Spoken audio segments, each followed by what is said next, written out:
हो गया ना।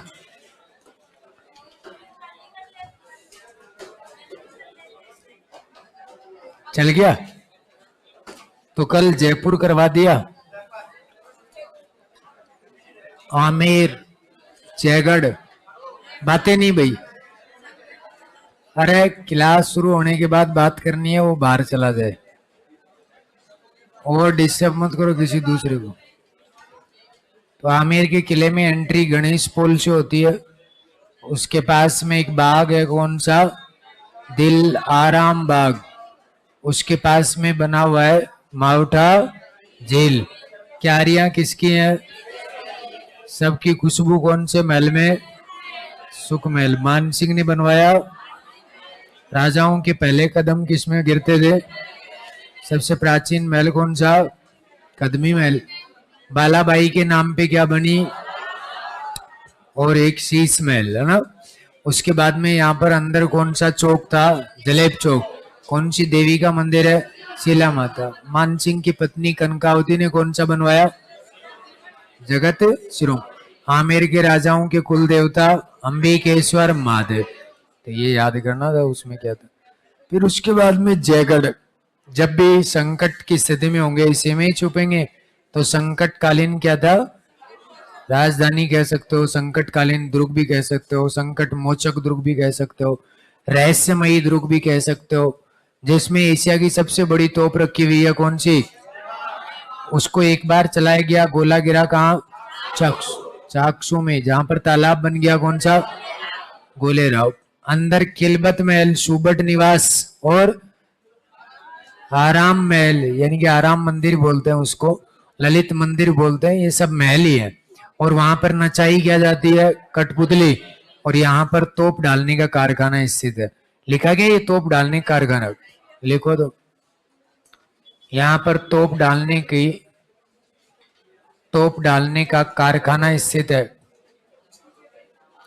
अरे बात नहीं रे छोरे,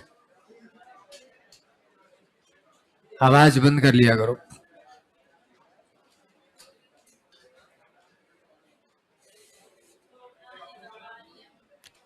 तोप डालने का कारखाना स्थित है, लिख लिया। कोष्टक में करना, पुरानी लेथ मशीन। पहले तो दिखाते थे वो, आजकल तो दिखाते ही नहीं, कहाँ रखी है। तोप डालने का कारखाना स्थित है, तभी तो एशिया की सबसे बड़ी तोप बनी। इसको रटना क्यों है? नहीं तो इतनी बड़ी तोप को कोई बाहर से थोड़ी लाए, यही बनाई गई है। पुरानी लेथ मशीन स्थित है, पुरानी लेथ मशीन स्थित है, जिसमें गोले डाले जाते हैं ना, तोप बनाई जाती है। खराद वराद का काम होता है बहुत अभी भी। तोप डालने का कारखाना स्थित है।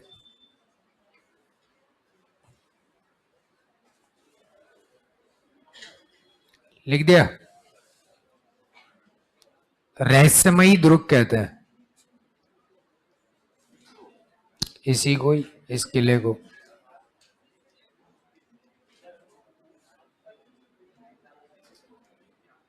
रहस्यमयी दुर्ग कहते हैं क्योंकि गुप्त सुरंगें ज्यादा थी और गुप्त सुरंगों से एक से दूसरे किले में पहुंच जाया करते, इसलिए ये रहस्यमयी दुर्ग कहलाता है। लिखना चाहो तो लिख लो। और उसके बाद में हेडिंग लगा लो नाहरगढ़। आमेर, जयगढ़, नाहरगढ़।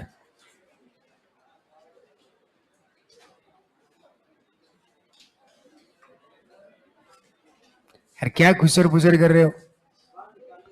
शांति से नहीं बैठा जाता।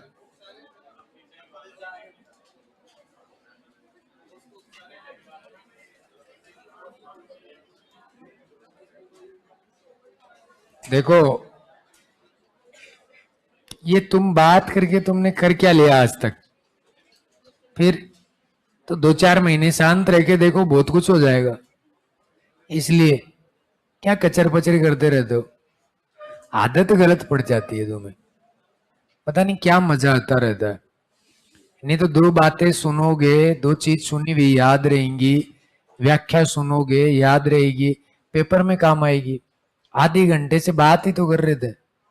क्या किया? और ऐसे तो तुम इतने महान हो नहीं कि सभी खाना लेके आए थे, कहीं तो इंतजार कर रहे होंगे कोई ले आए तो उसके साथ खा लूं मैं, है? तो जरूरी थोड़ी है कि सभी खाने गए। तो बातें करने के समय पे भी बात ऐसी किया करो जो फायदेमंद हो, सवालों की बात करो, उल्टा पुल्टा एक दूसरे से पूछो। ये क्या होता है कि ये मजा अभी आपने लिया नहीं है, ये जो सवाल की बात करने का, उल्टी पुल्टी ये किताबों में कौन सी चीज में तूने क्या पढ़ी मुझे भी बता, ये जिस दिन आनंद जिस दिन आने लग गया ना, मैं कहता हूं आपके दिमाग से कोई बात ही नहीं निकलेगी और ये करोगे, क्योंकि ये नौकरी का मजा अलग ही टाइप का होता है। या तो तुम्हें कब मजा आएगा इसका, जब आप कोई पेपर में सोच रहे हैं कि आप पास नहीं हुए और आप हो गए गलती से, पास ही हुए बस नौकरी नहीं लगे, कहीं खुश हो रहे हैं ले भाई लग गए तो ऐसा नहीं, बस वो पास हो गए ना, फिर आपको एक अलग ही लेवल की तैयारी निकल के आती है, फिर आपको लगता है कि यार पढ़ना चाहिए और भी। और ये जो बात करते हैं, या तो ये जैसे 100 का पेपर है ना, तो इनके 20 ही आते हैं, इसलिए इनको अभी भी यही लग रहा है कि ज्यादा ज्यादा 30 आ जाएंगे, थोड़े दिन मजे तो ले लें, यही काम आएंगे अपने, तो वापस घर जाना है, खेत में पानी देना है यार, खेती करनी है। नहीं तो इसका आनंद जिसको आने लग जाता है ना, तो वो तो भाई अलग ही लेवल का स्टूडेंट हो जाता है। और बन जाओ जितना अच्छा हो, इन सब के सब जितने भी फोन है ना, तुम वो मेरे को दे जाओ इकट्ठे करके बंद करके, या तो तुम मुझे फोन देके जाओ, लड़कों को खास कर कह रहा हूं, लड़कियों का तो अपन क्या ही करेंगे, है ना, क्योंकि भाई लड़कियों के फोन तो इनके घर वालों के बजे अपने माथे और पड़ जाए, इसलिए या तो तुम फोन देके चले जाओ, या कोई हॉस्टल ढूंढो यहीं आसपास में, उसका खर्चा मैं दूंगा, आप तो उसमें रहो, और फिर खाने खाने का दो, भाई खाने का तो दोगे, रूम का मत दो, बाकी ढूंढो कहीं पास में। और फिर उसके बाद में तुम सुनते तो हो नहीं, बेवजह कचर पचर करते हो। अब उसमें क्या होगा कि जितने रूम उसमें होंगे उसका खर्चा अपन देंगे, बनाने वाले का और खाने वाले का तुम देना, वो तुम्हारी प्रॉब्लम है, कितना क्या आएगा, बनाओगे कैसे। पर उसमें फोन बंद रहेगा, उसमें किसी के पास फोन नहीं रहेगा। और ये आप ये सोच रहे हो कि नहीं ये ऐसा कहते ही हैं, मैं खुद से चलाया हुआ हूं ये सब चीजें, और एक बैच में से लगभग 100 बच्चे थे जिसमें से 33 बच्चों का सिलेक्शन हुआ। ये फोन की वजह से समस्या है, ये फोन जिस दिन बंद हो जाएगा ना, उस दिन हर एक बच्चा पढ़ने लग जाएगा, ये बड़ी समस्या ये है। या तुम इस फोन को घर वालों को दे दो, सही रहोगे, क्या काम आता है तुम्हारे यहाँ, कहीं नहीं मरोगे तुम, एक भी नौकरी नहीं लगे तो मर जाओगे। और ये ऐसे कोई नहीं मरता है कि मैं घर वालों बात करूंगा, कौन सा करता है अपनी माँ बाप से बात, एक ही दिखा दो, बेचारे वो उधर तरसते रहते हैं, 4 दिन में फोन कर, हाँ मेरे उसका फोन आ गया मम्मी ये लो, काट देगा। नहीं तो माँ बाप भी एक आस लेके बैठे हुए होते हैं, हम इतना पैसा कमाता हूं मैं कि मेरा वेट नहीं है, उससे ज्यादा कमा लिया और आगे भी इतना ही कमाऊंगा, ये मुझे पता है, हर बार अपडेट होता रहता हूँ हर चीज में, मुझे एक क्षेत्र में इंटरेस्ट है ही नहीं कि यही काम करता हूँ, किताबों का वो जो आ रहा है वो सब। और आज भी इतना कमाने के बाद भी लगभग 24 घंटे में से 12 से 13 घंटे काम करते ही हैं, ज्यादा ही करते होंगे, कम नहीं करते। पर यह है कि आज भी मैं मेरी मम्मी से बात करता ही हूं, उसको ये नहीं लगना चाहिए कि पैदा गलत कर दिया, ये लखन का नहीं है ना, तो ऐसा कभी नहीं लगना चाहिए। और जब भी घर जाता हूं ये सब फोन ऑन सब बंद रहता है, पटको, चाहे कितने डायरेक्टर फोन कर ले, चाहे कोई भी फोन कर ले, किसी का कोई काम का होता है तो मैं ये कहता हूं पहले मैसेज डालो, उसके बाद में मैं देखूंगा कि कोई काम का है तो मैं उठा लूंगा। मेरी माँ के पीछे आज इतनी उम्र हो गई, आज भी बच्चे की तरह से घूमता हूँ, भैंस को चारा डालने जाएगी साथ साथ जाऊंगा, उसको फील ही नहीं आता कि ये बड़ा हो गया, क्योंकि जन्म उसी ने दिया है ना, तो उसके वैसे ही बन जाते हैं। यहाँ मास्टर है वहां पे थोड़ी मास्टर है, उनके लिए तो वही बच्चे हैं अपन। तो हमेशा खुशी देनी हो तो एक ही आदमी को, माँ बाप को, बहन को, इसके अलावा कोई काम नहीं आएगा। या तुम्हारी नौकरी है चौथी, जो खुशी होगी तो काम आएगी। तो थोड़ा दिमाग लगा लो, इन फोन ऑन को बंद कर दो, और जिस जिसको समस्या है कि नहीं मैं तो नहीं कर सकता फोन बंद, उसको मैं बता दूंगा थोड़े दिन में यही घूमते हुए इन्हीं गलियों में या तो चाय की तड़ी लगा रहा होगा या कुछ और कर रहा होगा। इसलिए अच्छा है, सबसे बड़ी समस्या है ये। और जो जो बच्चा इस बात को मानना है, आज तक 2012 से पढ़ा रहा हूं, आज का नहीं हूं, बुढ़ापा आ गया पढ़ाते पढ़ाते, उससे अब तक जिस बच्चों को ये कहा जिसने मानी नहीं ये बात, आज सारे नौकरी में है। कल ही 4 पुलिस वाले आए थे शाम को मिलने के लिए, चारों के चारों पुलिस में है, मुझे पता भी नहीं है क्योंकि मैं बच्चों से ज्यादा कनेक्ट नहीं रहता। उन पता नहीं कहां से नंबर ले लिए, वो कोटपुतली के स्टूडेंट थे, पहले पढ़े हुए थे, वहीं से फोन करे थे सर हमारे, तो मैं काम करवा रहा था, तो वो क्या नाम, उनको कहा कि हमें नाम बोला उन्होंने डायरेक्ट कि करण सर से मिलना है। तो बोले क्या क्या हो गया, क्यों मिलने आए हो? बोले नहीं कोई कांड करके आए हैं वो, इसलिए। तो फिर उसने जाके अंदर कहा कि आपसे 4 पुलिस वाले आपको लेने के लिए। मैं कौन आ गए, ऐसा होना है। तो बाहर गया तब पता चला कि सर हम आपके स्टूडेंट है, पढ़े थे अब लग गए हैं वो। तो उसमें अलग ही लेवल की खुशी मिलती है। मैं भी ये चाहता हूं कि आप भी आओ और भगवान आपकी मनोकामना पूर्ण करे, और ये अच्छा हो कि तुम आओ तो मिलो, और हमें कुछ चाहिए भी नहीं, वैसे ही खूब है ना, भगवान का दिया हुआ सब है। तो ये ध्यान रखो, सब भी होता है, सब भी होता है। आदमी मेहनत करता है वो कभी नहीं ठगा सकता, कोई भी हो, शरीर कहीं नहीं देखा जाता, ये चलना चाहिए बस। ये जिसका चलता है वो खिलाड़ी है हर खेल का। तो दिमाग में बिठा लो, अगला किला कौन सा है? नारगढ़। अब सुनो, ज्यादा सवाल इसमें से क्या आते हैं? उपनाम से। क्या आएंगे? उपनाम। सबसे ज्यादा यही पूछे जाते हैं। मैं इसके बारे में बता देता हूं एक बार आपको। उपनाम, ये किला जो होता है इसमें एक जैसे 9 महल हैं, इसलिए इसको महलों का दुर्ग कहते हैं। क्या कहते हैं? महलों का दुर्ग कहते हैं। जयपुर का ध्वजगढ़ कहते हैं। जयपुर का क्या कहते हैं? ध्वजगढ़। जयपुर का मुकुटमणि कहते हैं। जयपुर का मुकुटमणि। मीठड़ी का किला, मीठड़ी का किला भी इसी को ही कहा जाता है। और सुदर्शनगढ़, आजकल ये बहुत आ रहा है, सुदर्शन।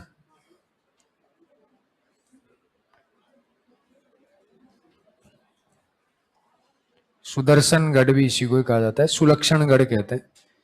इसका निर्माण जो है सवाई जयसिंह ने करवाया था। आजकल इसकी तिथि भी आती है कालक्रम के अनुसार। सवाई जयसिंह 1734 में करवाता है। मराठों से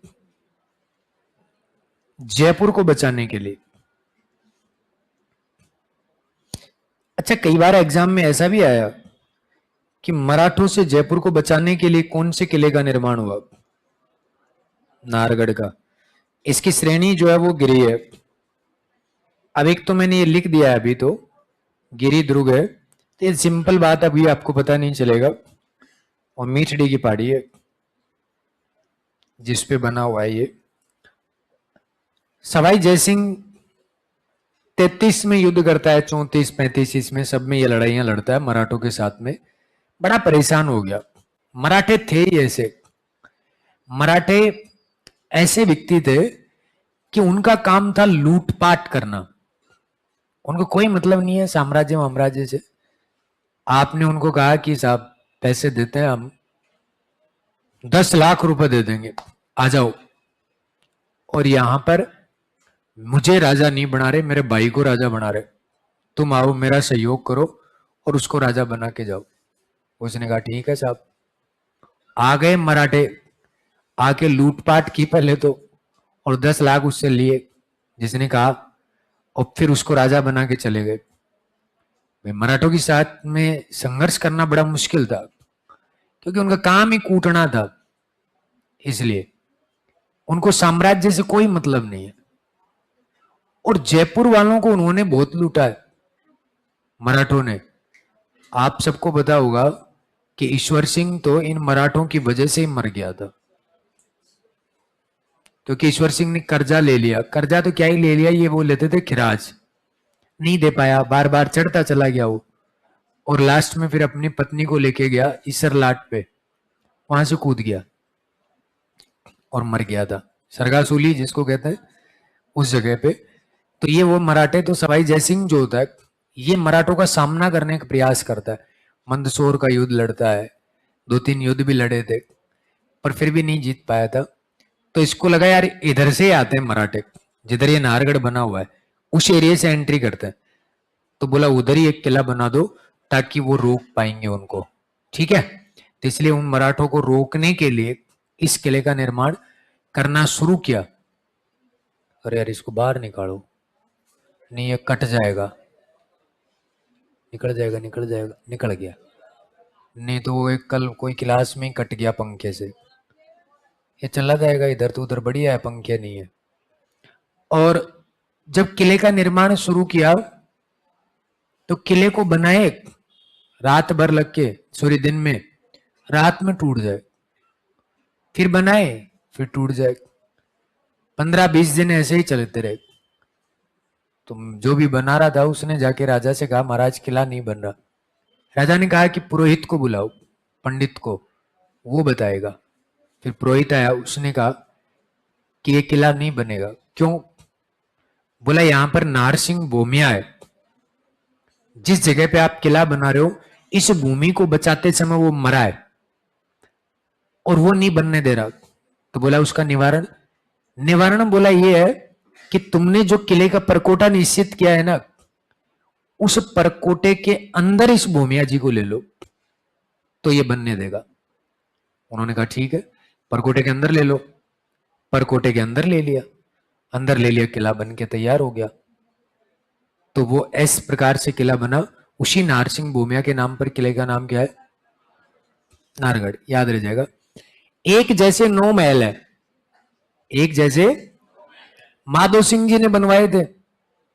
माधो सिंह जी के 9 पासवान थी, माधो सिंह जी के एक जैसे 9 महल, और उसको कहते हैं माधवेंद्र महल भी कहा जाता है, क्योंकि माधवेंद्र माधो सिंह ने बनवाया ना, तो इसका निर्माण माधो सिंह जी ने करवाया था। और ये विक्टोरिया शैली में बने हुए।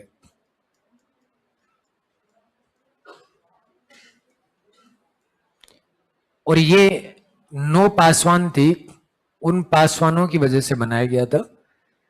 सेम, क्योंकि महिला जो होती है उसको तो अगर एक बाटा भी अलग लग गया तो माधो सिंह जी के साथ में लड़ाई हो जाए, तो सेम चाहिए, इसलिए सारे के सारे। इसीलिए आप इसको कहते हो महलों का ग्रुप। एक होती है दासीर, एक पासवान, दोनों में अंतर है। एक राजा जब विवाह करके लाता है रानियों के साथ में, तो उसके साथ आती हैं दासियां। मान लो 100 दासी आ गई, तो उनमें से कुछ दासी जो होती हैं वो ज्यादा सुंदर होती हैं। हो सकता है कि जिसके साथ विवाह किया उससे ज्यादा सुंदर हो, तो राजा के उनके साथ में संबंध बनते। और फिर उनमें से भी राजा कौन सी को ये कहे कि तू मेरे नाम का चूड़ा पहन सकती है। अगर चूड़ा पहन सकती है मतलब पास हो गई, तो पासवान। और किसी को ये कह दे कि नहीं तू नहीं पहन सकती, तू तो ऐसे ही रहेगी, तो उसके बेटे जो होते थे वो दरोगा, चाकर, ये हुआ करते थे।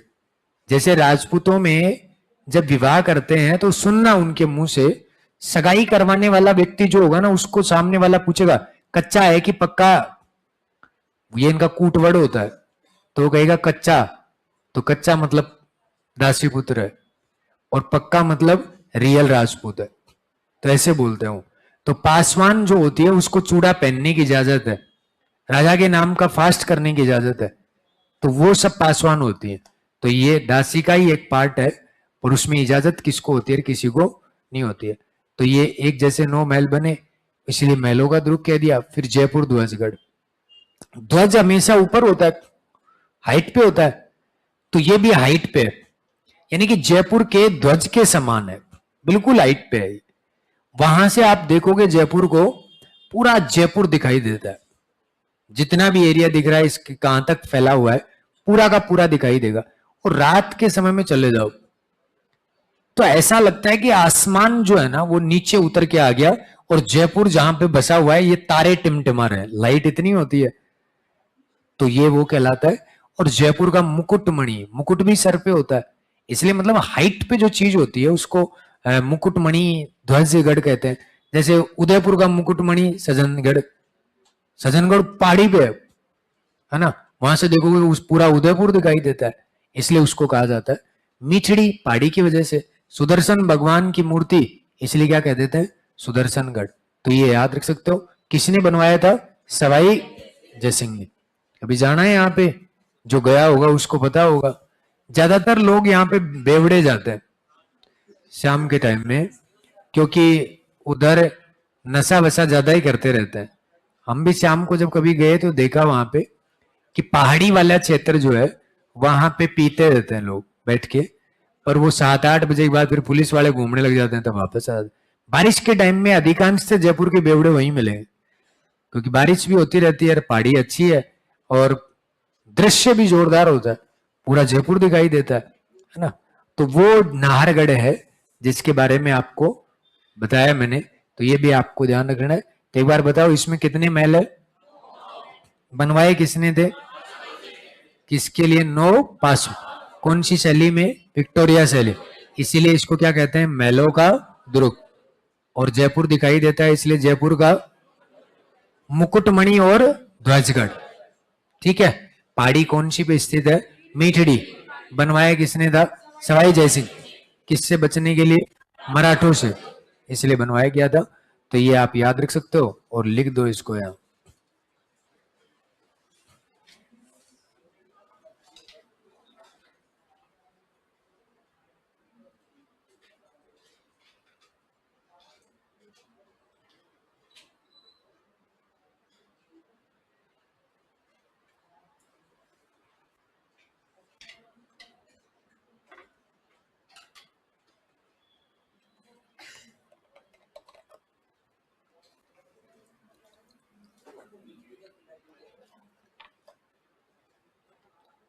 पहाड़ी का नाम है मीठड़ी,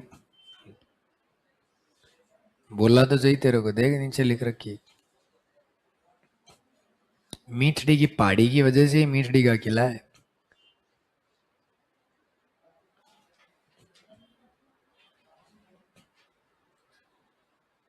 वहां जाके बैठ कभी पता चल जाएगा मीठड़ी क्या होती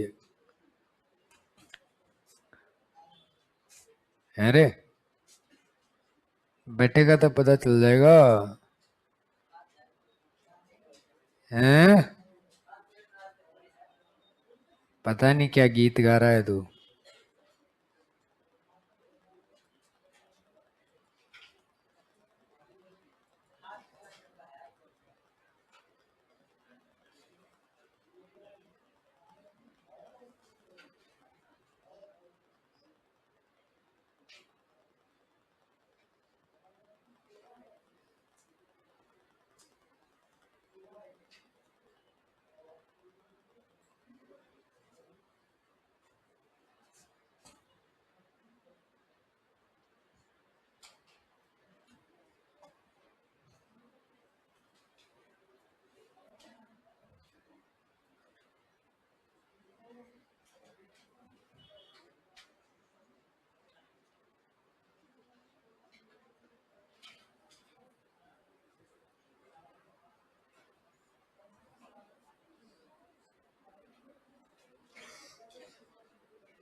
अच्छा, ये इधर से आ रहे हैं, इसमें शीशा नहीं है। वाह जी वाह, ये भी कोचिंग करते करते मर गए कहीं, इसलिए दोनों देखने आते हैं।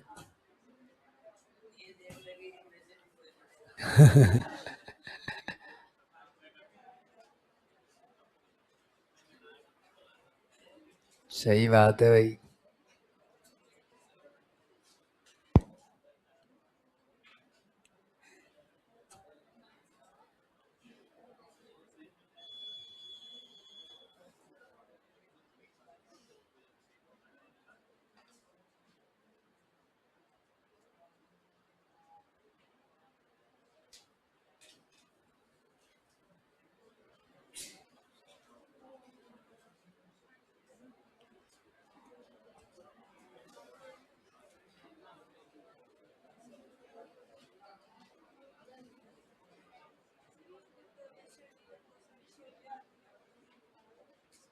क्या,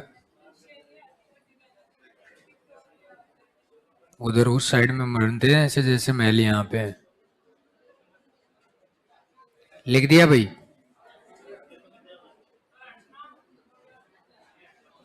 हटना क्या, मैं इसके पीछे है क्या? हाँ, भूत ही हो तुम भी।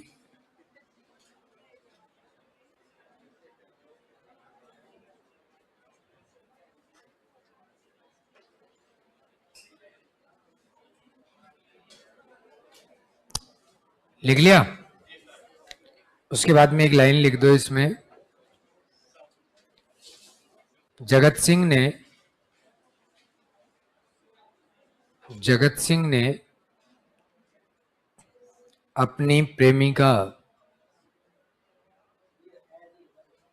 जगत सिंह ने अपनी प्रेमिका रस कपूर को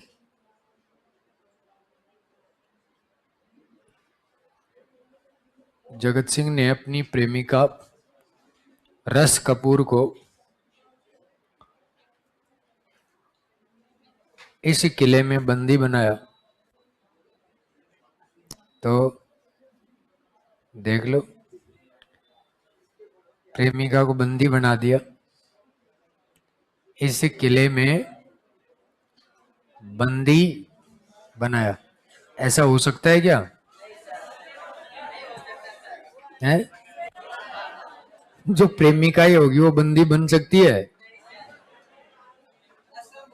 क्या है? संभव नहीं है, संभव ही है। प्रेमिका होगी, उसको पहली बात तो बंदी क्यों बनाएगा?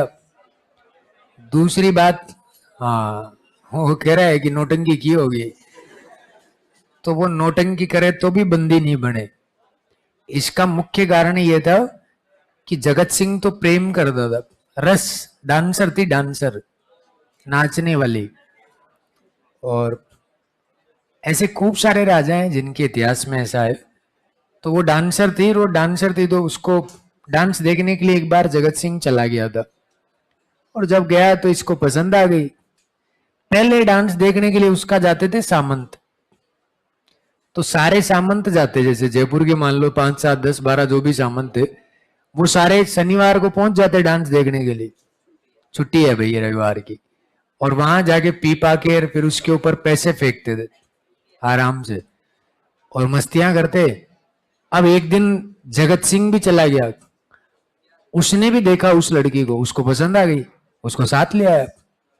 अब डांसर के लिए इससे अच्छा मौका क्या हो सकता है कि राजा खुद लेके जा रहा है उसको, यहां कब तक नाचती रहेगी, इससे अच्छा है भाई अपना घर बचाए।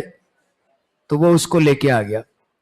अब जगत सिंह उससे प्रेम करता था इतना कि जगत सिंह उसको बराबर दरबार में बिठाने लग गया, और कुछ रस भी खिलाड़ी थी।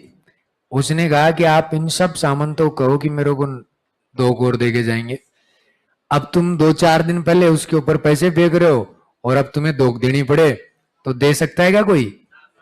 तो वो नाराज हो गए, सामंतों ने छोड़ दिया था जगत सिंह को कि यार ये भी कोई मतलब हुआ क्या, प्रेमिका को साथ बिठा लेते हैं, राजा के बराबर बैठने का किसी का होता ही नहीं है, पर फिर भी वो बिठा रहा है। और चलो बिठा रहा है, पर वो तो नौटंकियां और कर रही है कि हमें भी 2 कौर दे के जाओ। अब भाई जगत सिंह लड़ने के लिए चला गया गिंगोली पर नागौर में, परबतसर के आसपास, 1807 के आसपास की घटना है। उस समय वो तो मानसिंह राठौड़ के साथ चला गया गिंगोली लड़ने, और रस को छोड़ गया इधर। कुछ एक सामंत तो जगत सिंह के साथ चले गए और कुछ एक जो थे वो इधर रह गए। तो युद्ध लड़ने का मतलब ये तो होता नहीं कि भाई ले भाई गया परबतसर 2 घंटे में झापट मार के वापस आ गया है, ऐसा तो है नहीं। महीने 1.5 महीने लगते हैं लगभग एक युद्ध के। वो भी बनाता है, उसकी पैटर्न भी बनाता है, किस तरीके से लड़ना है, कैसे लड़ना है। तो महीना 1.5 महीना हर युद्ध में लगता ही है। तो इतने दिन लग गए, और इधर वो सामंत जो पीछे थे कि भाई राजा को आने में इतना दिन तो लगेगा, और उन्होंने ले जाके उस रस को और इसमें बंदी बना दिया। तो सामंतों ने बनाया था, पर किताबों में लिखा हुआ है कि जगत सिंह ने किसको बना दिया? रस को बंदी बना दिया। कहते हैं कि जगत सिंह की जब मृत्यु हुई थी तो ये जेल दरवाजे वरवाजे सब तोड़ ताड़ के आ गई थी। तो वो रस है जो वास्तव में जगत सिंह से प्रेम करती थी। तो आप याद रख सकते हो, ये कौन से किले में बंदी बनाया गया था? इसका एक द्वार पूछा जाता है, इसका एक प्रवेश द्वार है और उसको बोलते हैं ताड़िंग, ताड़िंग द्वार। लिख लो इसको, ताड़िंग द्वार पेपर में आया था 4th ग्रेड में। हैं? 4th ग्रेड में कुछ भी आ सकता है। ताड़िंग है, ताड़ी बोलेंगे या ताड़िंग द्वार?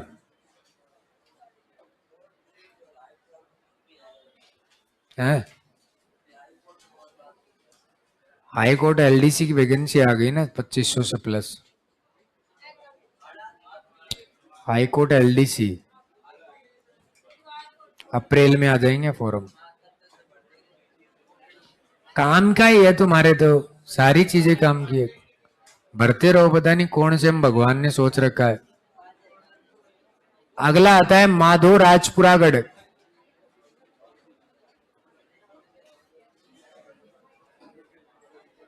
जयपुर। एक आता है लवाण का किला।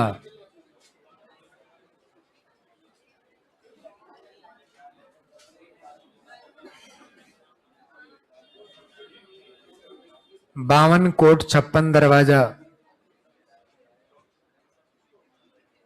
इस नाम से फेमस भी है ये। एक आता है चोमू का किला।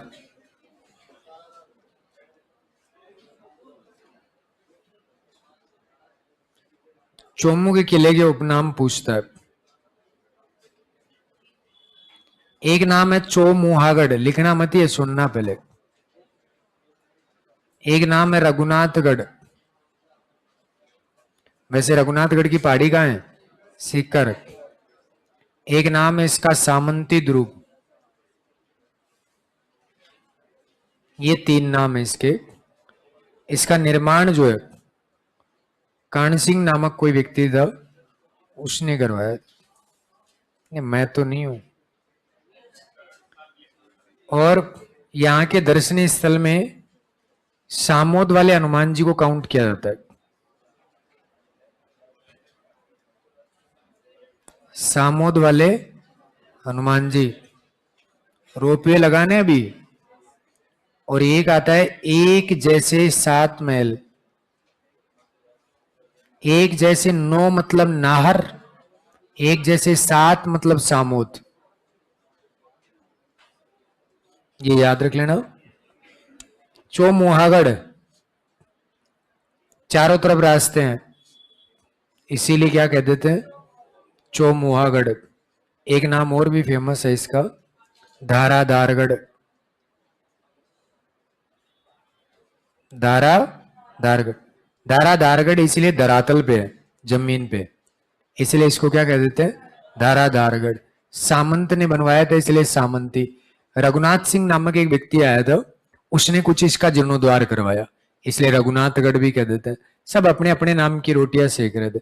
निर्माण तो इसकी श्रेणी हो गई साहब स्थल, क्योंकि जमीन पे है, तभी तो धरातल पे है, तो धाराधारगढ़ कहलाता है। और ये सब चीजें आप याद रख सकते हो, ये सब पता हो। एक और भी है कर्णसर का किला।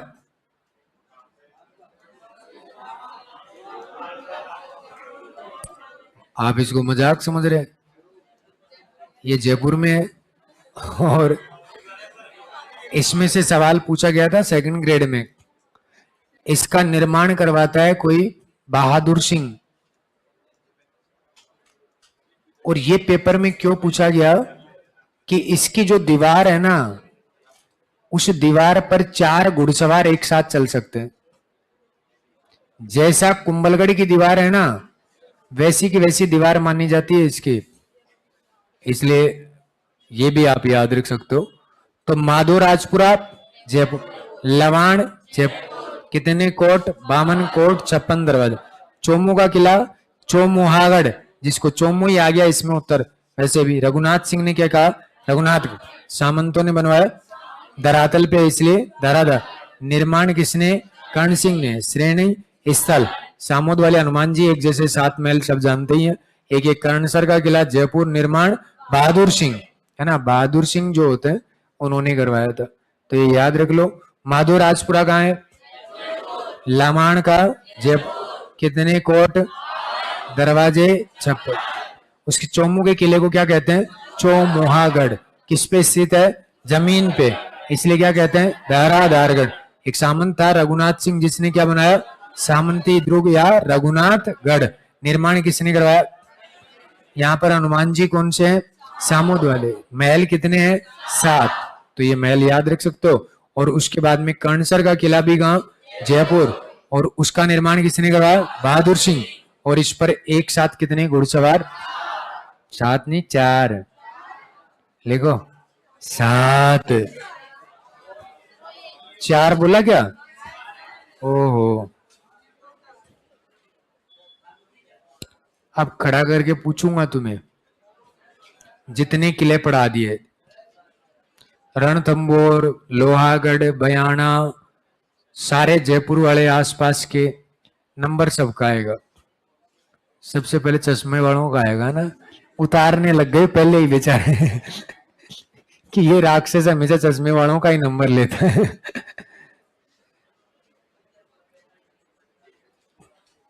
नंबर बढ़ जाएंगे चश्मे वालों के जल्दी इनके चश्मे ही हट जाएंगे, ऐसे ही चलता रहा तो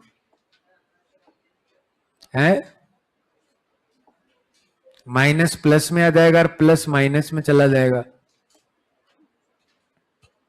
ज्यादातर के माइनस ही होगा शायद। प्लस में क्या होता है? दूर, नजदीक का नहीं दिखता, दूर का दिखता है।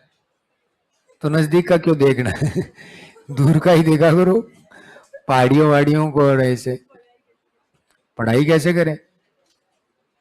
ये भी अलग अलग टाइप का एक स्टेशन है। और किसी को दूर का नहीं दिखता, वो तो डोकरों को नहीं दिखता दूर का। तो है ऐसा कुछ नहीं होता। पढ़ के खराब हुआ, अब तक हमारी तो हो लेती खराब। फिर फोन से ज्यादा होते हैं।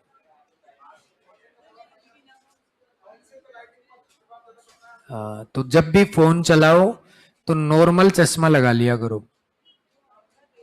जो ज्यादा देखता है उसके लिए है। ये जो वैसे भी आते हैं नॉर्मल चश्मा जो तुम पहनते हो, हाँ, तो स्क्रीन वाले वो देख लिया करो, ताकि फिर लफड़ा नहीं हो।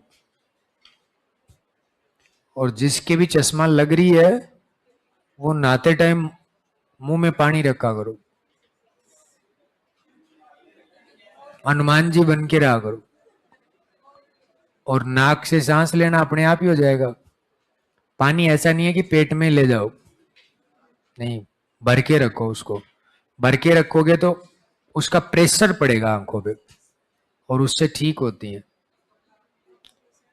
हमारे परिवार में 2-3 लग रखी हैं, पर मेरे क्यों नहीं लगती? मैं नहाने जाऊं उससे पहले मुंह भरा रहता है।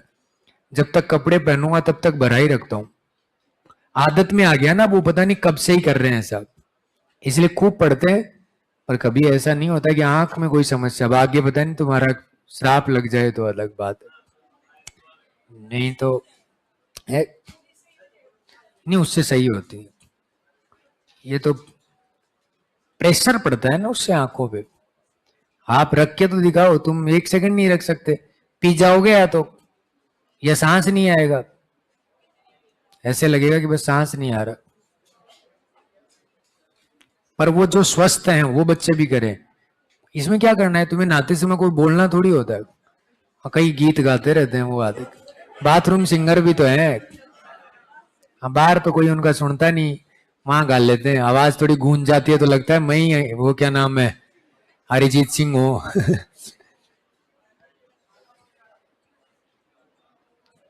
अब ऐसे करने वालों का कोई इलाज नहीं है, पर ऐसा नहीं करो तो ज्यादा वो है? कौन? क्यों, तुम्हें क्या लेना है? तूने खा के क्या उखाड़ लिया? आज तक कौन सा पहाड़ उठा लिया? दुनिया में पैसे सबसे ज्यादा उसके लगते हैं जो स्लिम सेट होता है, पता है कि नहीं इस बात का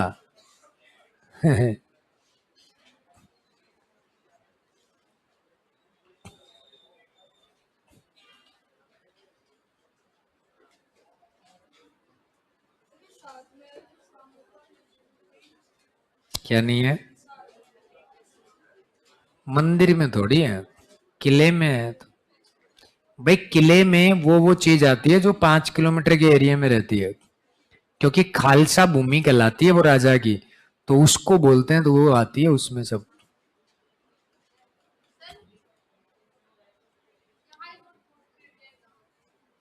भैया अभी तो कोई फिक्स नहीं है, 19 अप्रैल बता रहे, पर वो अभी फिक्स थोड़ी है, उल्टा पुल्टा ही चल रहा है वो तो। क्यों, क्या करना है तुम्हें, भर रखा है उसमें, तो कल्चर ही है, हिंदी और इंग्लिश। और बिग बुक चुकी, तुम क्यों लोड ले रहे हो? उतार लिया था सबने, देखा, कॉपी बंद करो।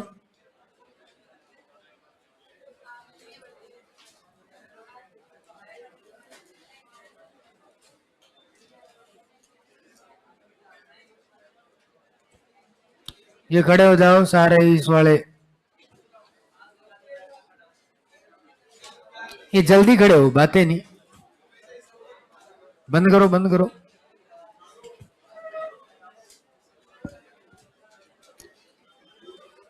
बात कोई नहीं करेगा, सब पढ़ लो, मैं नंबर सबका आएगा। इसके बाद में पीछे जस्ट आगे, जस्ट पीछे पीछे की लाइन सारी खड़ी होगी, चेंज थोड़ी कर सकते हो। और मैं वहीं आ रहा हूं, ये भी मत सोचो कि कुछ ही बोल देंगे उल्टा पुल्टा। याद करवाना मेरे को आता है। शुक्र नीति के अनुसार दुर्गों को कितनी श्रेणियों में बांटा गया है? 4। मुर्गा बन जा है। क्यों पढ़ाया कल? पहले दिन ही पढ़ाया है, तो ये गोली दे रहा है जो तुझे पढ़ना नहीं है क्या? पेपर नहीं लगे तो पढ़ाई कोई नहीं करेगा, तो फीस क्यों दी है? भवानी जी को बोलना पड़ेगा तेरे बारे में कि फालतू में जयपुर में पैसे खर्च मत करो। तो इसके आती यही है, तो वो क्या करेगा ये, है ना भाई?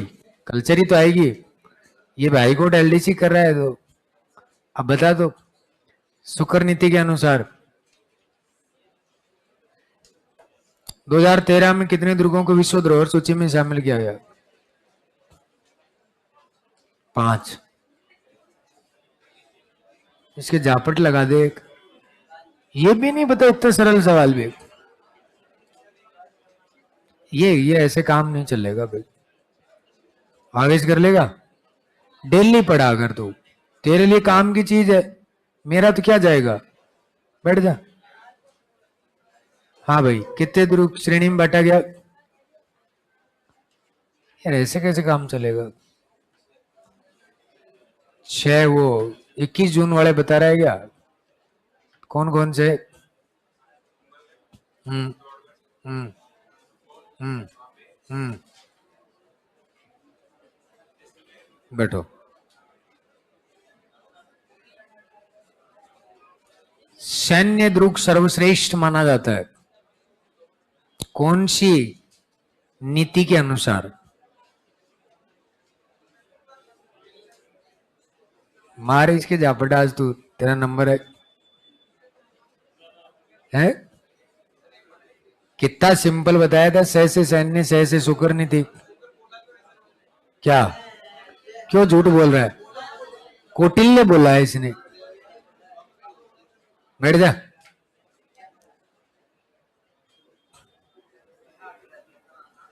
डूंगर अवनी बैरू दरवाजा कौन से किले का है? पढ़ाया ही नहीं अभी,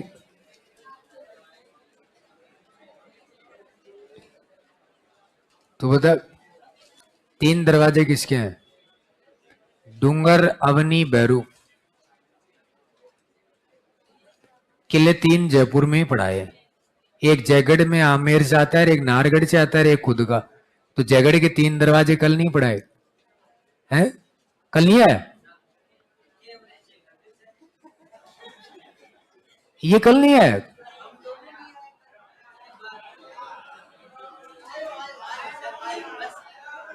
आज तो आए।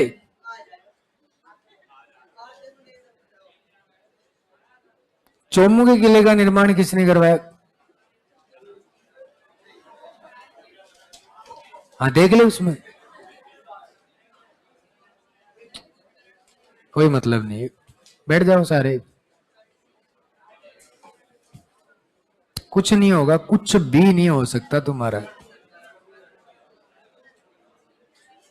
आप खुश होते हो, बस खुश हो लो इन सब चीजों में, कोई मतलब नहीं है। तुम्हें ऐसी आदत पड़ी हुई है, पढ़ाते जाओ पढ़ाते जाओ, हमसे पूछो मत। जब तुम्हें ये 6 किले याद नहीं है, 80 ध्रुव पढ़ने के बाद याद कहां से होंगे?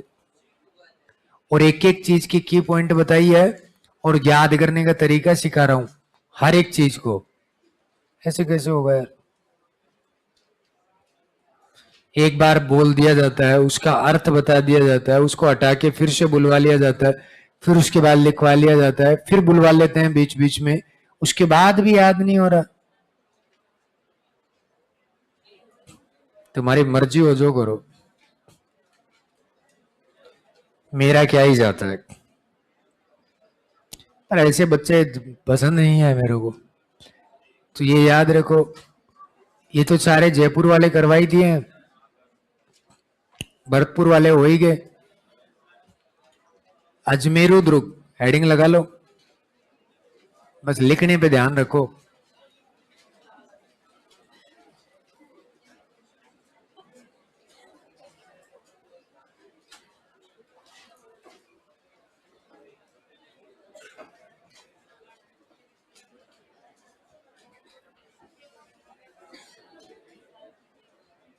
वैसे एक टॉपिक नहीं पढ़ाए ना कोई, ये कह देना मास्टर के पेपर में ही नहीं आएगा, माथे पड़ जाओ तुम सारे। और ये नहीं सोचते जो पढ़ा दिए उसका तो तुम्हें कितना का आता है, कितना का आता है? कुछ नहीं आता है, ऐसे कैसे काम चलेगा? और ये तो सिंपल सिंपल बातें हैं। अजमेर दुर्ग कहाँ पे है? या तो आप लोकेशन अभी पढ़ना समझे ही नहीं हो लोकेशन से, इसलिए आपको बड़ी समस्या रहती है। नहीं, बाकी तो आपको याद होना चाहिए, या आप जब समझा रहे होते हैं तो आपका दिमाग यहाँ नहीं होता। दो चार एक करंट लगाए ना एक आधे के, तब तो पता चल जाए। लगाओ, इनको शर्म भी नहीं आती, बेशरम हो रहे हैं बिल्कुल। उपनाम देखो, अब इनको सुन लिया करो ना, तभी तो समस्या है। राजपुताने की कुंजी,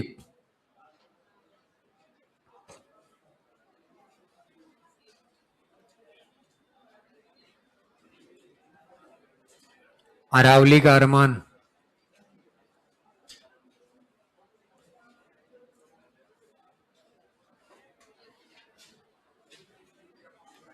तारागढ़,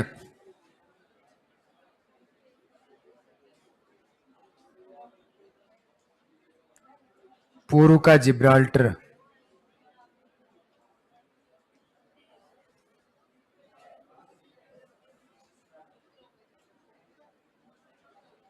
वो है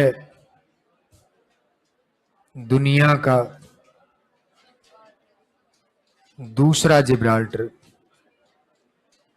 अरे बात क्या कर रहे हो?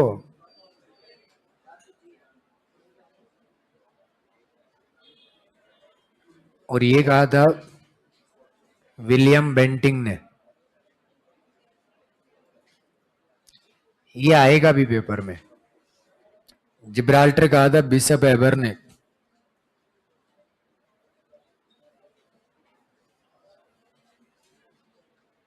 ठीक है, गढ़ बीटली दुर्ग, ये आरपीएससी का फेवरेट होता है, ये बहुत बार पूछती है। इसका निर्माण रटना ही नहीं है। अजमेर किसने बसाया? अजय राज ने, तो निर्माण भी उसी ने करवाया। अजय राज 1113, श्रेणी सबको पता है पहाड़ी पे, गिरी दुर्ग आ जाएगा। सुनिएगा, ये सुनने से पता चल जाएगा। आप लोकेशन से चीजों को याद रखा करो ताकि भूलो नहीं जल्दी से। राजस्थान में अजमेर यहां पे है, ये पहाड़ी जा रही है, खेड़ ब्रह्मा से शुरू होती है, राजस्थान में सिरोही से, है ना। वैसे पालनपुर से शुरू होती है, क्रमबद्ध रूप से आपस में जुड़ी हुई है। गुजरात में एक फिल्म देखी होगी, राजा हिंदुस्तानी, ये तो देख लो, है ना। दो सवाल पूछ लेना, अभी तोते उड़ जाते हैं, पेज पलटने लग जाते हैं। उसमें एक सॉन्ग था, पूछो जरा पूछो मुझे क्या हुआ है, बस ये लक्षण है इनके, है ना। तो उस सॉन्ग की शूटिंग जो है वो अरावली की जहां से शुरुआत होती है वहीं पे हुई थी, इसलिए ये वही पालनपुर है। खेड़ ब्रह्मा अपने सिरोही में है, यहां से क्रमबद्ध रूप से अरावली चलती है और सीधी दिल्ली के करोल बाग तक जाती है, 692 किलोमीटर, 550 राजस्थान में। तो ये उसके बीच में अजमेर आता है। अजमेर आने के बाद ही, चाहे जयपुर से जाओ, अजमेर जाना ही पड़ेगा।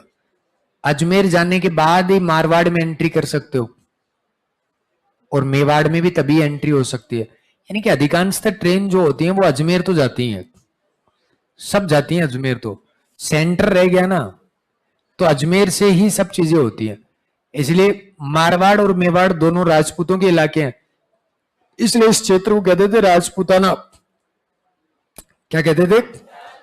राजपूताना। तो राजपूताने की कुंजी, इस प्रदेश में जाने के लिए पहले यहां से चाबी लेनी पड़ेगी, यानी कि यहां जो राजा बैठा होगा उससे लड़ना ही पड़ेगा, कंफर्म है, तभी आप आगे जा सकते हो। तभी तो आपने देखा होगा, कई बार आप सुने होंगे प्रताप अजमेर तक अपना शासन बढ़ा चुके थे, तो अजमेर सेंटर था कि इसके बाद में डर नहीं है। फिर ये अगर हाथ में तो फिर सब जगह का पता चल जाता है। कोई दिल्ली से चल के आया, अजमेर रुका, तो ये नहीं पता चलेगा कि मारवाड़ जाएगा तो ठीक है, मेवाड़ जाएगा तो ठीक है, अजमेर तक उसको पता चल जाता था कि अब कौन से एरिया में लड़ाई करनी है। तो ये राजपूताने की क्या कहलाता है? कुंजी, चाबी, सुरक्षा के लिए सबसे अच्छा ये अजमेर में यही था। अरावली का अरमान, अरावली पे जब जाते हो तो मध्य अरावली शुरू होती है यहाँ पे, और मध्य अरावली जो होती है उसकी चोटी सबसे अच्छी यही मानी जाती है, तारागढ़ जो है इसको मानते। तो यहां पर ही अरावली का अरमान है। अरमान का मतलब ये पहाड़ी पे बना हुआ है, खूबसूरत दिखाई देता है, तो ये उसका अरमान है। झांकता हुआ शहर को देखा जाता है यहां से आराम से। तो अरावली का अरमान किसको बोल देते हैं? इसी अजमेर। तो वैसे भी याद रख लो, अरमान आ जाए अजमेर आ जाए एक ही बात है। ये याद नहीं रहे तो और तरीका होता है उसको याद करने का। तारागढ़ पृथ्वीराज सिसोदिया ने नाम रखा था, पृथ्वीराज सिसोदिया, ये आधुनिक नाम है तारागढ़। भाई अजमेरू तो इसलिए था क्योंकि सारे शहरों के नाम संस्कृत में होते थे पहले, अजमेरू, तो अजमेरू इसलिए अजमेर का संस्कृत में नाम है। तो ये तारागढ़ पृथ्वीराज सिसोदिया रायमल का बेटा है, मेवाड़ के महाराणा रायमल जो हुए थे, यानी कि सांगा का भाई है, जो अपने आप को ये कहता था कि मेरा जन्म केवल इसलिए हुआ है कि मैं मेवाड़ का राजा बनूं, मैं कोई नौकरी करने के लिए जन्म नहीं हुआ, मुझे जन्म सिद्ध अधिकार है कि मैं राजा बनूंगा, इसलिए मेरा जन्म हुआ है। फिर इन तीनों भाइयों के बीच में झगड़ा भी होता है, आपस में लड़ते हैं। ये तलवार निकालते समय सांगा पीछे खड़ा था, उस तलवार की हुल लग जाती है सांगा की आंख में, भाइयों ने मिलकर सांगा की आंख फोड़ दी। हाँ, जयमल और पृथ्वीराज सिसोदिया ने, तीनों भाई जब लड़ रहे थे तो इनका चाचा पास में आया, सारंग, सारंग। और सारंग जैसे आया, और सारंग ने कह रहा क्यों मर रहे हो फालतू में? बोला लड़ाई इस बात की है कि अगला राजा कौन बने। अरे तो तुम्हारा बाप ही जी रहा है अभी, तो मरा ही नहीं, उससे पहले तुम क्यों लड़ रहे हो? वो मरेगा अपने आप सोचेंगे कौन से को बना के, नहीं फैसला पहले ही होगा। बाप जीते जी तीनों आपस में फैसला करने लग गए कि राजा कौन बनेगा। सारंग ने कहा यार सोल्यूशन मैं करवा सकता हूं। वो क्या सोल्यूशन है? बोला तुम तीनों के तीनों चलो, अपने यहां थोड़ा सा दूर चलेंगे तो एक चारणी रहती है, भीमल गांव है, भीमल। और भीमल गांव जो होता है, ये तो याद ही रहता है मेरे भी, मैं भी रात को 12 बजे उतर गया ट्रेन से नीचे। तो भीमल गांव जो है वहां पे एक चारण जाति की महिला रहती है, और वो मंदिर में रहती है। वो जिसके बारे में कह देगी ना राजा, वो ही बनेगा। उसने कहा ठीक है साहब चलो, तीनों चुपचाप चले गए। बेचारा सांगा की आंख तो फोड़ी दी थी। बड़ा शांत आदमी था। सांगा का जैसा राजा ही कोई नहीं है। वो तो बस एक होता है पब्लिसिटी प्रताप की हो गई, नहीं तो सांगा के जैसे राजा ही नहीं है। 80 गांव लेके, एक पैर नहीं है, एक हाथ नहीं है, और उसके बाद एक आंख नहीं है। बेचारा पूरा का पूरा एक साइड से तो विकलांग है, और उसके बाद में भी युद्ध लड़ता। और सैनिक कहते कि आप पीछे हो जाओ, नहीं हरावल में मैं ही रहूंगा, सबसे आगे, सबसे आगे रहते थे। बेचारे को पता था कि घोड़े पे नहीं बैठ सकता, क्योंकि उसमें सारे अंग जरूरी होते हैं काम करने के लिए। पर सांगा इसी वजह से हाथी पे बैठ के चलता, क्योंकि उस पे तो बैठना ही होता है, बस एक हाथ से ही चला सकता था, तलवार वलवार सब। अब वही तो कारण था कि उधर बाबर की सेना ने समझ लिया कि इसका दूसरा हाथ काम ही नहीं करता, तो उन्होंने फिर बाण मारा। अब बाण को रोकने के लिए ढाल होती है, तलवार से थोड़ी रोक सकता है।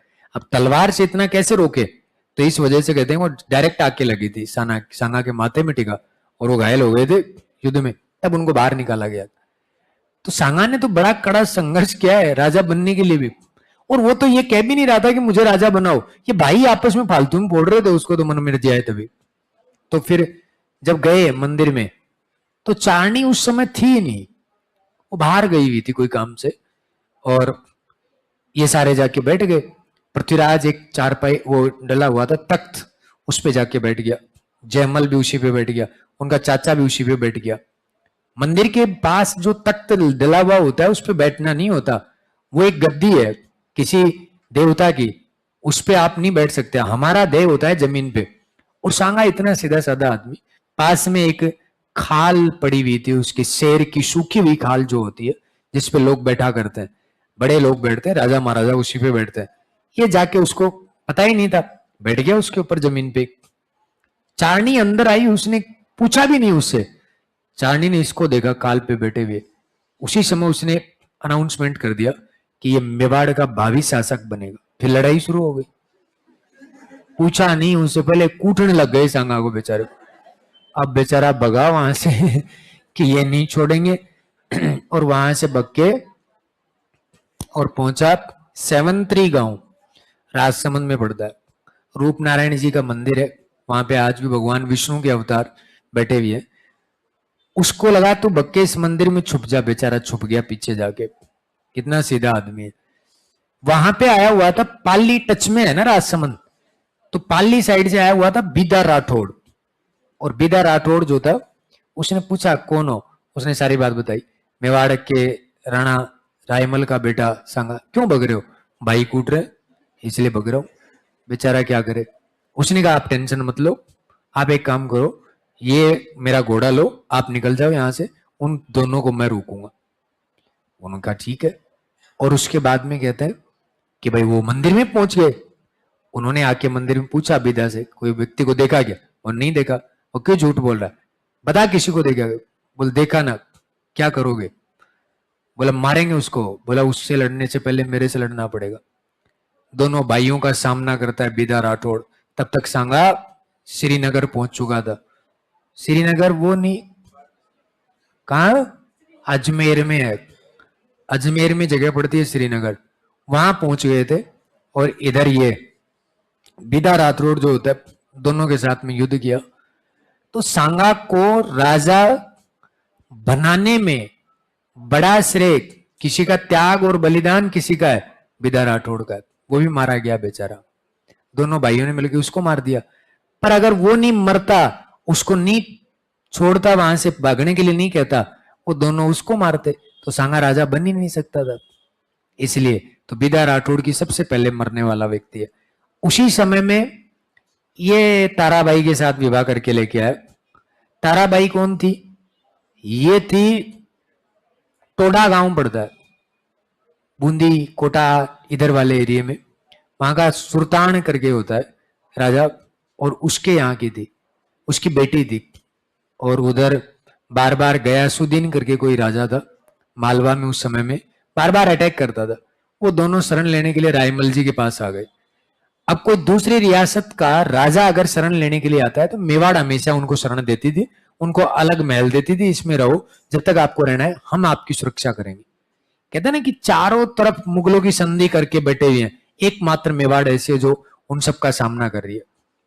और वहां पे कहते हैं कि एक दिन जयमल को पसंद आई लड़की, तो उसने कह दिया कि मैं इससे विवाह करना चाहता हूं।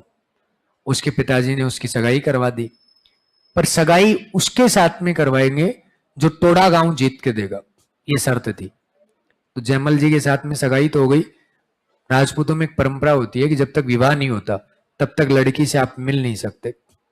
जयमल बीच में मिलने चला गया, लगा लिए होंगे 2 पैक, बीरनी याद आ गई तो चला गया। तो भाई फिर उसका पिता जो है वो और उसका मामा, लड़की का पिता ताराबाई का सुल्तान और उसका मामा, दोनों ने मिलके जयमल को मार दिया। हाँ, वैसे आप इतिहास में पढ़ोगे जयमल सोलंकियों से लड़ता हुआ मारा गया। अब वो इसलिए ये कैसे कह दे कि चोरी के चक्कर में मारा गया, ऐसे कैसे पता है इतिहास में? तो वो सोलंकियों के साथ में लड़ता हुआ मारा गया, ऐसे लिखा हुआ होता है। फिर ये पृथ्वीराज सिसोदिया कहता है कि मेरा विवाह करवा दो। उन्होंने कहा टोडा जीत के दोगे? बोला हाँ पक्का, सगाई करवाओ, सगाई करवाते ही टोडा जीत दूंगा। ये योद्धा तो था, ये गया टोडा जीत जात गया, उन्होंने लड़की का विवाह करवा दिया। ताराबाई के साथ विवाह हुआ, ताराबाई को घुमाने के लिए लेके आया था अजमेर। थोड़े दिन यहां रहे, एक दिन ताराबाई किले में घूमने लगती है, 2-4 एक जगह से टूटा पड़ा था तो उसने कहा कि साहब इसको बनवा दो। उसने बनवा दिया, क्योंकि नया नया विवाह हुआ था, बीननी की सारी बातें माननी पड़ती है, तो उसने भी सारी बातें मानी, और मानने की वजह से जो किला बनवाया, तो उसने कहा कि इसका नाम मेरे नाम पे रख दो। तो फिर पृथ्वीराज ने कहा तू भी क्या याद रखेगी, ले तारागढ़, आज से तारागढ़ हो गया।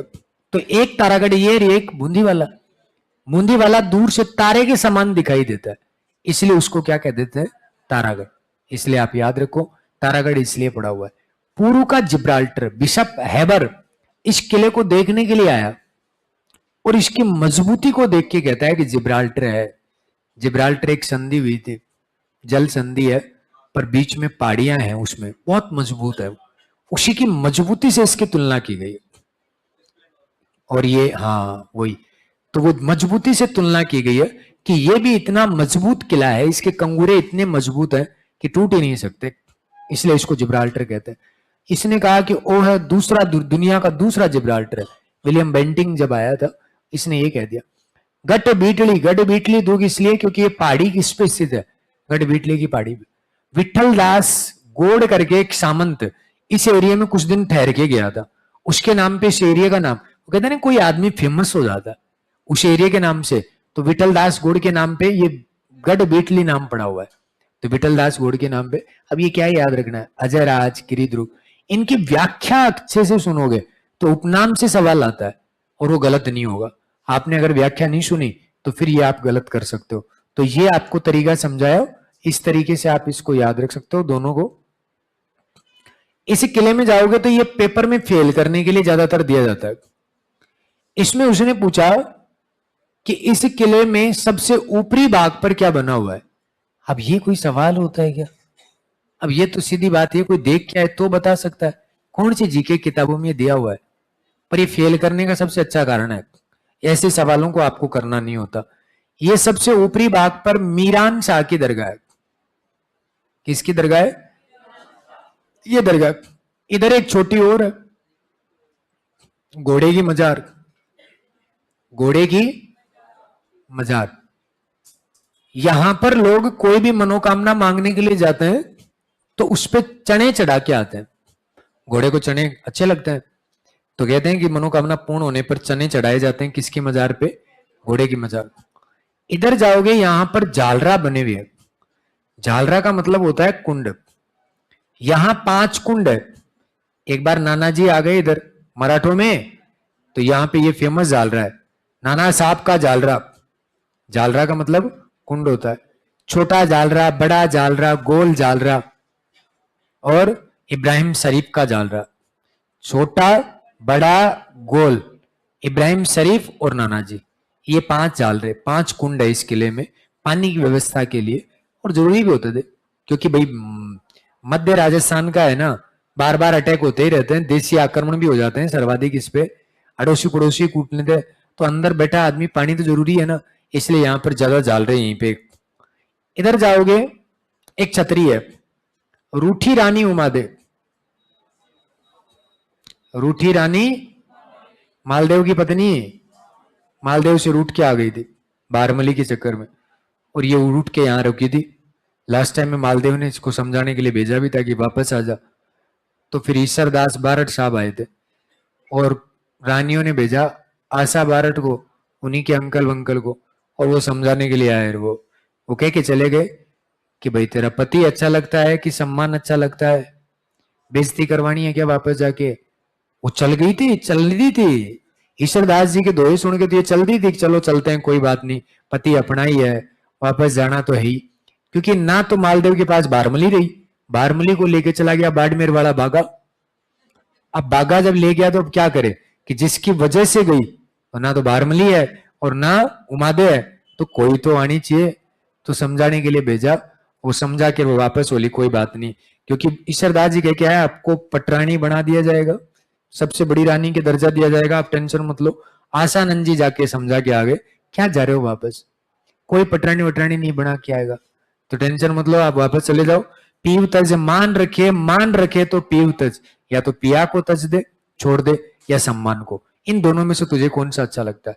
उसने कहा सम्मान। तो बोल वापस जा, वहीं रह, तो फिर ये वापस आ गई।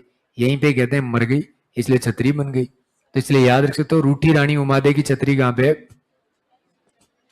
यहां पर एक मजार है हिजड़े की। किसकी?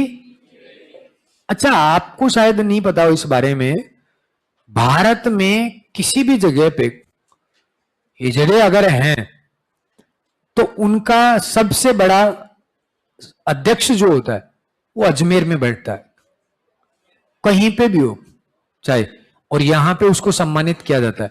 इसलिए ये मजार आज तक इसीलिए बनी हुई है कि जब भी कोई उनका बड़ा पोस्ट दी जाती है ना, उसको एक बार अजमेर आना ही पड़ेगा, फिर वो कहीं भी रहे। तो इनका जो भी बड़ा व्यक्ति जो होता है वो एक बार अजमेर आता ही है। कहते हैं कि साहब इनकी दुआ लग जाया करती है ना। अब वो तो भाई भगवान जाने क्या लीला है। तो ये आप याद रख सकते हो हिजड़े की मजार।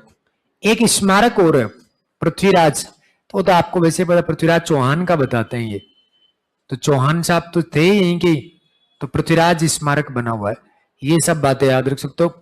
और इसकी बुर्जें सबसे ज्यादा पूछी जाती हैं, गुगड़ी, बांद्रा, जानू नायक, इमली, ये सब इसकी बुर्जें हैं। तो सबसे पहले ऊपरी भाग पर तो क्या बनी हुई है, उसके पास कौन सी मजार, यहां पर कौन सा कुंड, नाना साहब, कौन सी छतरी, उमादे, और इसके बाद मजार किसकी, हिजड़ेगी, स्मारक किसका, पृथ्वीराज का। बस ये याद होना चाहिए, उसके बाद पता चल जाएगा। तो इस किले के उपनाम में अजमेर जाने के बाद आप जोधपुर जा सकते हो, मेवाड़ जा सकते हो, इसलिए क्या कहते हैं, राजपूताने की मध्य अरावली में यही है, तो अरावली का अरमान। पृथ्वीराज सिसोदिया ने क्या नाम रखा, तारागढ़। और ये पूर्व का क्या कहलाता है, दुनिया का दूसरा जिब्राल्टर किसने किया था, विलियम बेंटिंग ने। बोलो, निर्माण किसने करवाया, अजय राज। 1100 कौन सी पहाड़ी पर, गढ़ बीडली पर, इसीलिए गढ़ बीडली दुर्ग भी किसको कहते हैं, इसी को ही कहते हैं। उसके बाद में सबसे ऊपरी भाग पर क्या था, मीरान शाह की दरगाह, उसके पास किसकी मजार, कुत्ते की। नीचे कुंड कौन सा है, नानाजी का जाल रहा, और इधर कौन सी रानी है, रूठी रानी उमादेव। उसके बाद में किसकी मजार है, हेजड़े की मजार, और उसके ऊपर किसका स्मारक, पृथ्वीराज। ये भी याद रखो और ये छापो। इधर वाला लिखूंगा मैं, बोल के बताऊंगा जैसे जैसे क्यों करेगा तू। ये लास्ट वाले कमेंट दिखा ना, उधर दिख ही नहीं रहे, ऊपर करना है इनको, समझा नहीं, समझ गयो। वो लगा जो अच्छा कमेंट हो रही है। हाँ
लिख दिया क्या?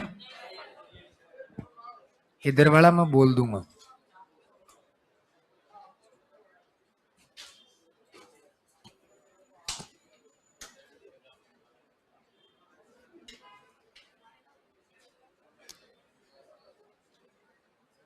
ये हद हो गई, आप हमसे बात नहीं करते। ऑनलाइन वालों से क्या बात करनी है?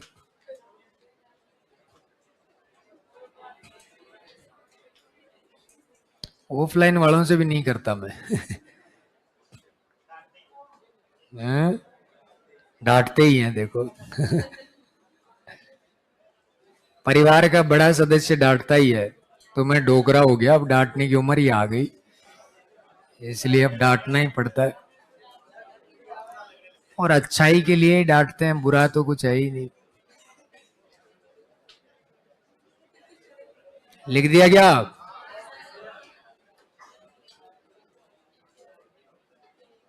मेरे पास एक शिलालेख है, उसे पढ़ना चाहता हूं मैं, क्या आप मेरी मदद कर सकते हैं?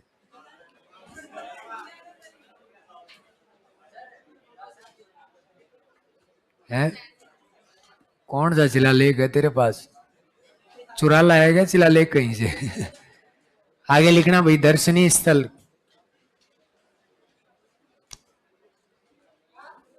दर्शनीय स्थल क्या?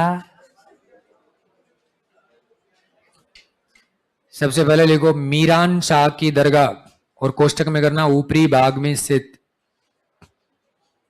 मीरान शाह की दरगाह।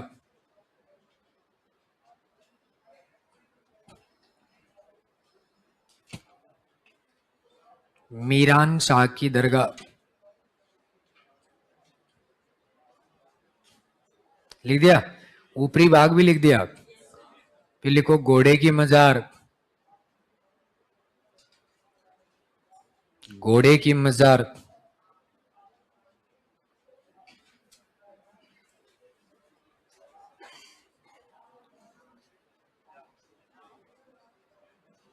घोड़े की मजार। कोष्टक में लिख दो चने चढ़ाए जाते हैं, मनोकामना पूर्ण होने पर चने चढ़ाए जाते हैं, तो आप वैसे लिख लो, याद रह जाएगा। लिख लिया? उसके बाद लिखो नाना जी का जालरा। नाना जी का जालरा। नाना जी का जालरा।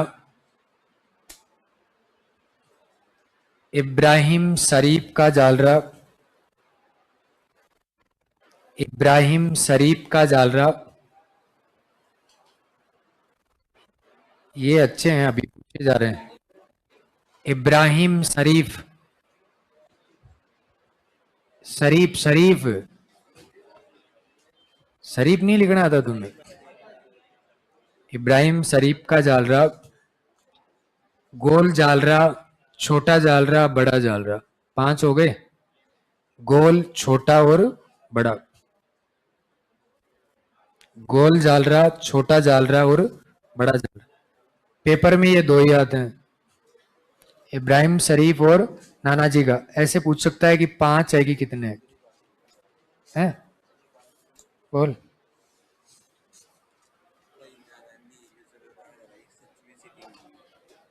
क्या नहीं भी?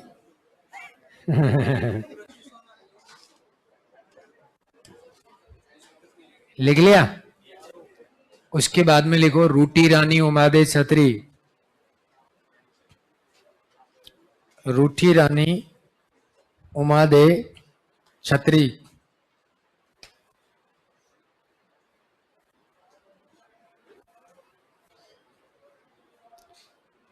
अरे तुझे कहां से दिख रहे हैं? अरे दिख कहां से रहा है?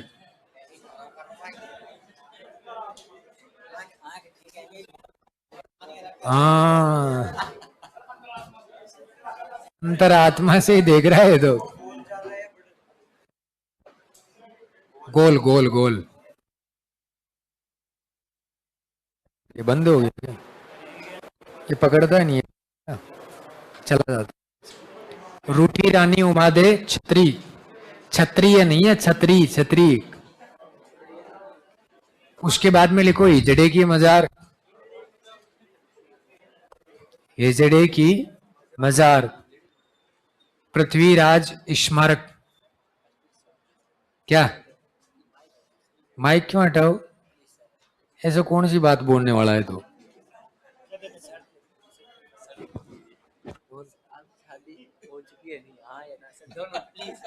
तुझे क्या ही करना है। पृथ्वीराज स्मारक लिख लिया। उसके बाद में कभी पेपर में पूछ ले तो ये कुछ ऑथेंटिक सोर्स ही है वैसे। चश्मे ए नूर झरना इसके पास में है।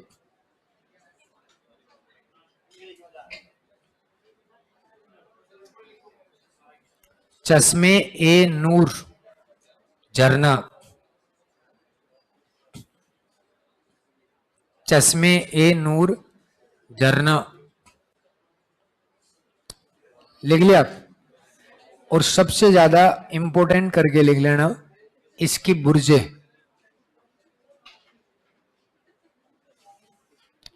गुगड़ी, बांद्रा, जानू नायक,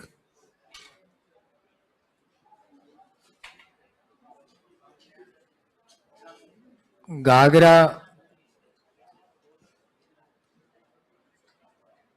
इमली,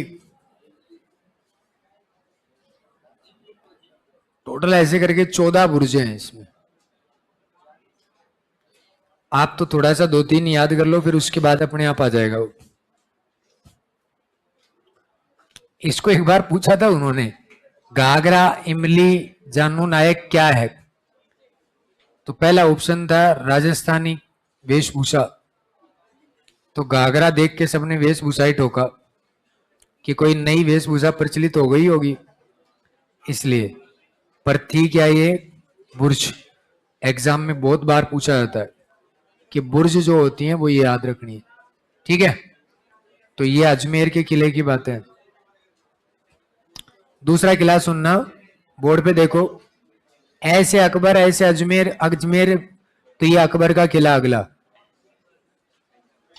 देखो अकबर का भी अजमेरी है, इसमें भी उपनाम आते हैं, लिखना मत, सुन लो पहले फिर लिख लेना। इसको कहते हैं अकबर का दौलत खाना। भाई जितना भी पैसा लाता था इसी में ही रखेगा, राजस्थान में इसका घर है ये, तो दौलत खाना यही है। फिर बाद में इसको शस्त्र रखा करता था, तो शस्त्रागार, शस्त्रागार दुर्ग। अंग्रेजों के टाइम में भी ये शस्त्रागार के रूप में रहा। अंग्रेज इंग्लिश में बोलते हैं मैगजीन, इसलिए इसका नाम क्या हो गया, मैगजीन दुर्ग। तो ये मध्य राजस्थान में, क्योंकि अंग्रेज रहते ही गर्मी सर्दियों के टाइम में यही थे, इसलिए। अब इसमें निर्माण में कुछ भी याद नहीं रखना, सारी चीजें आपको बता दी। भाई अकबर ने बनवाया तभी तो अकबर का किला है।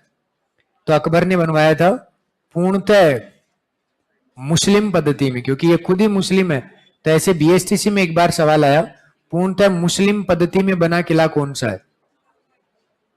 पूर्णतः मुस्लिम पद्धति में निर्मित किला कौन सा होगा? तो यही होगा। अच्छा, ये जमीन पे है, इसकी श्रेणी क्या है? स्थल। और ये कहते हैं कि भाई एक बार सवाल ऐसे आया, ये फेल करने का सवाल है, देख लो, कौन सा किला अजमेर शहर के बीचों बीच स्थित है?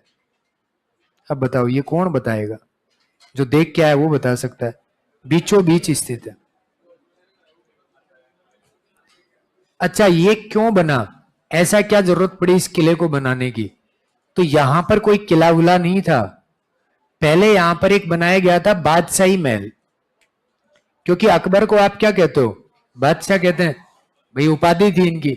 और अकबर ज्यादातर ख्वाजा साहब की दरगाह पे आया करते, कहते हैं ना कि 17 बार 14 बार आए, ऐसे पेपर में इन्होंने ख्वाजा साहब की दरगाह को कुछ जागीरी भी प्रदान की थी, और ये कई बार आया करते। अब यहां पे जैसे आते तो फिर 2-4 दिन तो रुकेगा आदमी, दरगाह के अंदर रह नहीं सकता, होटल वगैरह की सुविधा थी नहीं उस जमाने में, इसलिए फिर इनको कहाँ ठहरे, इसलिए उन्होंने कहा कि यार अब मैं बार बार आता रहता हूं, मेरे वंशज भी आएंगे, एक महल बना दो और उस महल का नाम रख दो बादशाही महल, ताकि उसमें कोई नहीं आएगा। फिर धीरे धीरे जहांगीर जब आया तो उसी समय में उसने कहा कि भाई इस महल को क्षति पहुंचाने के लिए कोई भी आ जाता है, क्योंकि ऐसे महल ही बना हुआ है, परकोटा है नहीं उसके चारों तरफ, तो उसने कहा कि इसके चारों तरफ परकोटा बना दो, और वो परकोटा बना दिया और उस पर लिख दिया अकबर का किला। बस वो बादशाही महल है, चारों तरफ परकोटा है, इसलिए उसको क्या कह दिया, अकबर का किला। फिर बाद में आप सब लोगों को इस बारे में पता ही होगा कि अकबर जब आया था हल्दी घाटी लड़ने के लिए, तो उस युद्ध की योजना इसी में बनाता है। तो तुम भी, तुम्हारे कोई विशेष योजना होती है वो घर में ही बनाते हो, तो उसका घर यही है। ऐसा तो नहीं है भाई योजना बनाते हैं पड़ोसी घर चलते हैं पहले वहां जाके बैठ के बनाएंगे, ऐसा नहीं होता ना। इसे खुद का घर ये है, और ये योजना तो वो है जिसमें जीत के आसार ही कम थे, हार की चीजें दिख रही थी, तो इस बात को तो लीक ही नहीं कर सकते। तो इसलिए अकबर के किले में कौन से युद्ध की योजना बनाई गई, हल्दी घाट। फिर जहांगीर रंगीले टाइप का, नशेड़ी, दारू पीता था। बाबर, अकबर, जहांगीर, अकबर कम पीता था, जहांगीर ज्यादा पीता था, और बाबर ये दोनों ज्यादा बेवड़े थे। जहांगीर यहीं रहता था, कई बार तो अजमेर में पड़ा रहता, उसको शासन वासन से कोई लेना देना नहीं था। वो एक सॉन्ग सुना होगा ना, छोड़ छाड़ के सलीम की गली अनारकली, तो वो डिस्को जाने वाली अनारकली ही उसके शासन की व्यवस्था संभालती थी, वो जैसा कहे वैसा ही करे, इतना बेवड़ा आदमी था। तो यहां पे जब रहता था उसी समय ब्रिटेन के शासक हुआ करते थे जेम्स प्रथम, और उन्होंने अपना पहली बार राजदूत भेजा था सर टॉमस रो, और टॉमस रो को कहा गया था कि वहां जो भी व्यक्ति है, भारत का राजा जो भी है, उससे मिलके आओ, अपन व्यापार शुरू करना चाहते हैं भारत में। इसलिए तो पहली बार व्यापारिक अनुमति लेने के लिए सर टॉमस रो आया, और उस समय जहांगीर कहां पे था, अजमेर। इसीलिए इसी किले में मुलाकात हुई किसकी, सर टॉमस रो की। ये दो चार फैक्ट इसके याद होने। बाद में इसको राजपूताना संग्रहालय बना दिया, क्योंकि मध्य में था, इसलिए राजपूताना संग्रहालय बना दिया था। फिर बाद में अंग्रेज जब आए, उन्होंने खुद ने इसको कब्जे में ले लिया, कि ये भाई जो भी इन विरासत थी उन्हीं को उन्होंने कब्जे में लिया था धीरे धीरे। तो ये बात आप याद रख सकते हो और ये लिख भी सकते हो। तो अकबर का किला भी अजमेर में ही है, लिख दो उधर, इधर मैं 2 लाइनें लिख देता हूं।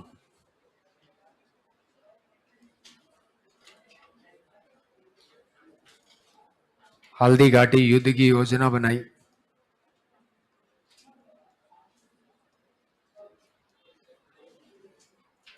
अब ये किले बेचारे अपना अस्तित्व बचाने में खड़े हुए हैं बस। अब इन किलों की जरूरत केवल प्रेमियों को है, वो ही जाते हैं बस।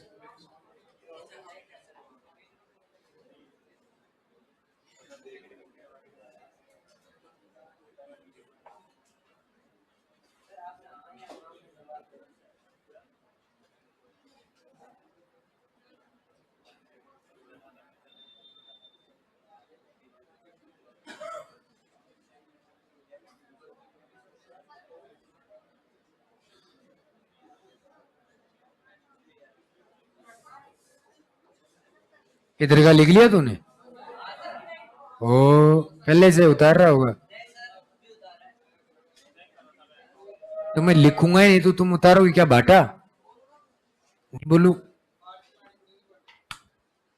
ऊपर ही ऊपर लिखना है बादशाही महल और फिर हल्दी घाटी युद्ध की योजना।